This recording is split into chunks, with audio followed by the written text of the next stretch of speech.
একরত্তি শিশু কিংবা অশীতিপর বৃদ্ধা, গৃহবধূ কিংবা চিকিৎসক, এই সমাজের আদিম প্রবৃত্তির শিকার প্রত্যেকে। বঙ্গের পর এবার মহারাষ্ট্রের সাতারেতেও ধর্ষিত চিকিৎসক। পুলিশের নামে হাতের তালুতে সুইসাইড নোট লিখে আত্মহত্যা নির্যাতিতা চিকিৎসকের। একের পর এক ধর্ষণ, যৌন নিগ্রহের ঘটনায় সমগ্র দেশে নারী নিরাপত্তার বেআব্রু পরিণতিতে উদ্বিগ্ন নাগরিক সমাজও। কিন্তু অভিযুক্তদের দৃষ্টান্তমূলক শাস্তি কিংবা নির্যাতিতার জন্য দু এক কদম মোমবাতি মিছিলে কি সারবে এই নিকৃষ্ট সামাজিক ব্যাধি? কি বলছেন আমাদের চারপাশে থাকা মহিলারা? তো সামাজিক ব্যাধি, নাহলে এখন ছোট ছোট বাচ্চাদের উপরেও যা যা হচ্ছে, এগুলো তো অসুস্থতা ছাড়া কিছু নয়। আমাদের মানসিকতা এখন এত নিচু হয়ে গেছে যে আমরা কাউকেই আর মানছি না। আমার মনে হয় কিছুই হচ্ছে না, এটা বারবার বারবার রিপিট হচ্ছে, আর জানি না কোথায় গিয়ে এটা পৌঁছাবে। should try to change their outlook because ऐसे तो मतलब कुछ नहीं हो सकता. Right now we need to educate our men more than our women, and we need to let the society know that women have to take stand now.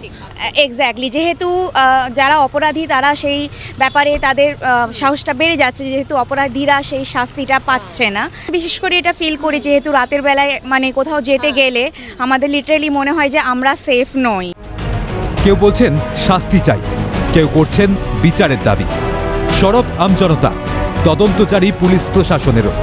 কিন্তু আসল দোষী আদৌ শাস্তি পাবে তো, নাকি ক্ষমতার বলে দাগীদের শাস্তি মুকুব হবে লোকচক্ষুর অন্তরালে?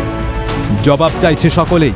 এরকমই অবস্থা হয়ে গেছে, যেখানেই যাচ্ছেন মেয়েদের তো সুরক্ষার কোনো জায়গা নেই। সব জায়গাতেই এখন মেয়েরা অসুরক্ষিত, সব জায়গাতেই একই অবস্থা।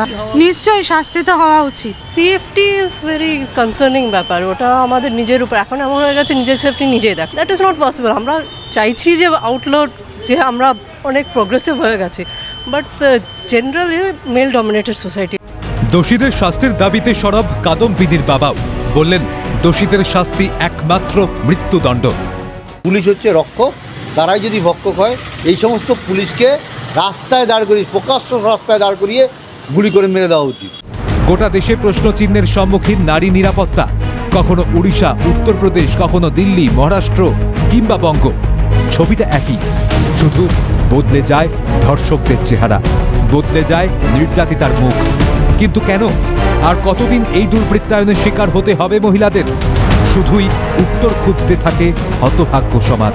ক্যামেরায় নিখিল দাস ও সায়ন্তন চক্রবর্তীর সঙ্গে অভিরূপা হাজরা ও অভিরূপা সাহার রিপোর্ট, ক্যালকাটা নিউজ।